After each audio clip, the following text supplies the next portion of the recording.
जरूरी है, अति आवश्यक है। जैसे शरीर के लिए प्राण आवश्यक है, उसीलिए समाज के अंदर अध्यात्म की आवश्यकता है। क्योंकि बिना अध्यात्म के आप किसी भी क्षेत्र के भविष्य की कल्पना ही नहीं कर सकते। यदि कर भी ली तो वो भविष्य सुख और शांति आनंद के भोग पे होगा, यानी सुख और शांति आनंद के बिना होगा, कोरा होगा। मुझे याद है आज भी कि पूज्य श्री श्री रविशंकर जी ने यूरोपियन पार्लियामेंट में कहा था अध्यात्म की कितनी आवश्यकता है इस समाज के लिए। तब उन्होंने कहा था कि किसी भी क्षेत्र में अध्यात्म की पृष्ठभूमि पर ही विकास होना चाहिए, क्योंकि यदि आप राजनीति से अध्यात्म को हटाते हो तो अराजकता को जन्म मिलेगा, कोई किसी की मानेगा नहीं, सब अपनी करेंगे। दूसरा, यदि आप व्यवहार से बिजनेस से अध्यात्म को हटाते हो तो शोषण को जन्म मिलेगा, सिर्फ अपने बारे में ही सोचेगा मालिक, समाज के बारे में नहीं सोचेगा। और यदि आप धर्म से अध्यात्म को हटाते हो तो आतंकवाद को जन्म मिलेगा, लोग यही फैलाएंगे बातों को, मेरा ही धर्म सही है तुम्हारा गलत। तो ऐसे अध्यात्म को यदि हम किसी भी क्षेत्र से हटाते हैं तो उसके बाद उस क्षेत्र का भविष्य पतन की तरफ ही जाता है। जो देश में आज परिस्थितियां हैं, भ्रष्टाचार को लेकर के आंदोलन हो रहे हैं, आने वाले समय में जैसा कहा गया कि द्वितीय विश्व युद्ध पानी के लिए लड़ा जाएगा, तो क्या लगता है आपको कि करप्शन जो है उसमें भी योग और अध्यात्म का सहारा अगर लिया जाए, और भविष्य में जैसा कि आपने बताया कि राजनीति में अगर अध्यात्म का प्रवेश हो जाए तो ये समस्या अपने आप खत्म हो जाएगी और लोग अपने आप जागरूक होते जाएंगे? बिल्कुल, अध्यात्म आपको जिम्मेदारियों के प्रति सजग करता है, और यदि अध्यात्म आ गया लोगों के भीतर और राजनीति के भीतर तो ये करप्शन तो दूर होना ही होना है, भ्रष्टाचार दूर होना है। देखो, भ्रष्टाचार आदमी क्यों करता है? भ्रष्टाचार कभी व्यक्ति अपने परिवार में नहीं करता, अपनों के साथ नहीं करता। क्यों? क्योंकि आत्मीयता महसूस करता है। अध्यात्म आपके अंदर बिलोंगिंगनेस लाता है, आत्मीयता लाता है। जब आपको देश से प्रेम होता है, देशवासियों से प्रेम होगा, आत्मीयता होगी, तो आप भ्रष्टाचार कर ही नहीं पाओगे। अभी ऐसा क्रम है, देखो, सब राजनेताओं को यदि आप देखते हो तो पहले वो अपने बारे में सोचते हैं, उसके बाद अगर कुछ बचा तो समाज के लिए, और अगर बचा तो देश के लिए। ये उल्टा क्रम होना चाहिए, पहले देश के लिए, फिर समाज के लिए, और फिर बचे तो अपने लिए। अध्यात्म आपको ये सिखाता है। ये राजनीति भी एक धर्म था कुछ युगों पहले इस देश में, आज इस राजनीति को गंदा कहते हैं। तो वो अध्यात्म को अलग करने की वजह से ही है। राजनीति के अंदर बहुत आवश्यकता इस अध्यात्म की, और धीरे धीरे इस देश के अंदर अब ये बदलाव आ रहा है। लोग अब अध्यात्म को साथ ले रहे हैं और अध्यात्म को साथ लेकर बदलाव की ओर जा रहे हैं। आप देख ही रहे हैं कितने आध्यात्मिक जगत से नेता जो है, आध्यात्मिक जगत के पुरुष जो है, वो सभी आ रहे हैं और राजनीति के अंदर बातें कर रहे हैं, लोगों को जगा रहे हैं। इसी की वजह से ये क्रांति और आंदोलन इतना शुरू हुआ है। तो देश का भविष्य बहुत उज्जवल है, क्योंकि अब अध्यात्म की ओर यात्रा हो रही है। अन्ना हजारे जी ने करप्शन के खिलाफ आंदोलन शुरू किया, आप लोगों ने उनका साथ दिया है, दे रहे हैं।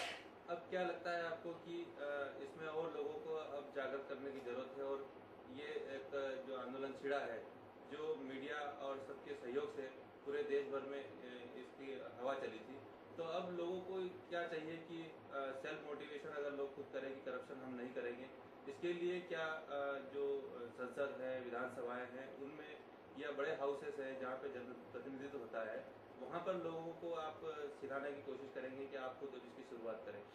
जी जरूर, हम तो सभी क्षेत्र में जा जाकर लोगों के साथ बातें कर रहे हैं, उनको बता रहे हैं, समझा रहे हैं।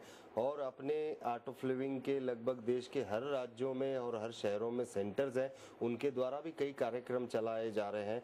और साथ ही ये जो मूवमेंट चल रही है अन्ना हजारे जी की, आर्ट ऑफ लिविंग से ही हमने शुरुआत की थी। अरविंद केजरीवाल और उनके साथ हम लगे हुए थे, मैं खुद प्रतिनिधित्व कर रहा था। तो हमारे जितने स्वामीज है, जितने सीनियर टीचर्स है, वो भी लोगों में जाकर पद यात्रा निकाल कर रहे हैं। और yes plus youth empowerment seminar करके एक हमारा अलग विंग है, वो लोग तो जाते हैं ऑफिस में, एक स्टिकर लेकर के जाते हैं और कहते हैं उनको, बोलते हैं उनको, समझाते हैं कि आप ये स्टिकर लगाइए जिस पर लिखा होता है कि मैं रिश्वत नहीं लेता। तो ये भी काम चल रहा है, ऐसे बहुत सारा काम चल रहा है। लेकिन इसके साथ जैसे आजादी का आंदोलन चला था, वैसा पूरा आंदोलन चलना बहुत जरूरी है, जो सेल्फ मोटिवेटेड था। बच्चा बच्चा तिरंगा लेकर के निकल पड़ा था, इनकलाब जिंदाबाद, भारत जिंदाबाद, वंदे मातरम का नारा लगता था, प्रभात फेरियां होती थी। तो इस देश में आज सबसे ज्यादा आवश्यकता उसकी है, और हमारा प्रयास है कि वैसा हो जाए। आर्ट ऑफ लिविंग के प्रणेता श्री श्री रविशंकर जी ने कहा है कि कीप स्माइलिंग ऑलवेज स्माइलिंग, और उसी मिशन को आप देश और विदेशों में फैला रहे हैं। मंदसौर भी आप आए हैं, तो हर चेहरे पर मुस्कान हो, इसके लिए आप योग के माध्यम से सिक्योरिटी टिप्स देंगे कि जो दर्शक आपको देख रहे हैं वो भी आपसे कुछ सीखें। जी ज़रूर। मैं ये कहना चाहूँगा, यदि हमेशा खुश रहना है तो 3 बातों को याद रखना जिससे जीवन में हमेशा मुस्कुराहट आएगी। कमाए नीति से, भोगे रीति से और बांटे प्रीति से। इन 3 बातों को साथ लेकर चलेंगे तो आपके चेहरे की कोई भी परिस्थिति मुस्कुराहट नहीं छीन पाएगी। मुस्कुराना ही जीवन है, मुस्कुराना ही जीवन के धर्म है और जीवन का लक्ष्य है। तो यही बात मैं कह के पूरा करना चाहूँगा। बहुत बहुत धन्यवाद आपका सहारा समय का। धन्यवाद। शरीर के आसपास श्वास भरते हुए दोनों हाथ ऊपर ले जाए, धीरे धीरे हाथ ऊपर ले जाए,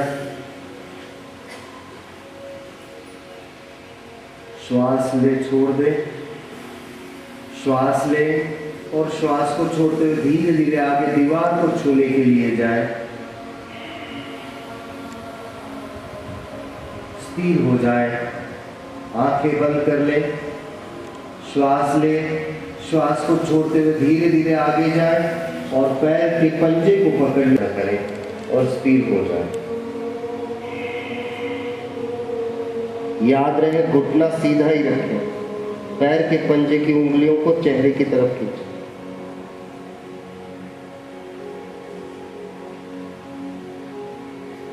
श्वास ले, श्वास को छोड़ते हुए पेट नाभि अंदर खींचे और आगे जाकर के सिर दबाने का प्रयत्न करें। थोड़ा और आगे जाए, सिर दबाने का प्रयत्न करें।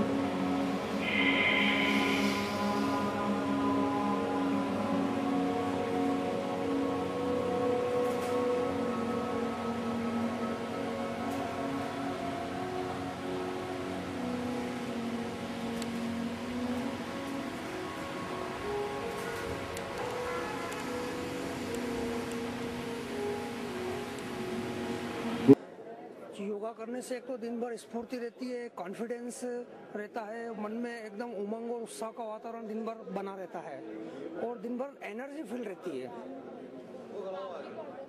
योगा शिविर लगा है, आप भी शिविर में आ रहे हैं, कैसा लग रहा है?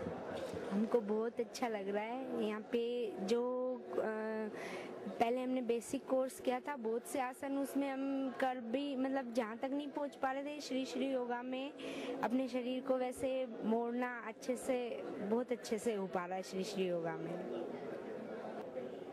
योगासन के अंतर्गत पहली बार ये देखा जा रहा है कि जो नियमितीकरण आता है, प्रतिदिन जो ऑटोमेटिकली 5 बजे हमारी नींद खुल रही है और नींद खुल के ऐसा लगता है कि सीधे शिविर की ओर चलें, और शिविर में आते से ही सब लोग मिल मिल के जो दौड़ो दौड़ो भागो भागो करते हैं, इससे सारी एकदम एक्सरसाइज थकान दूर हो जाती है।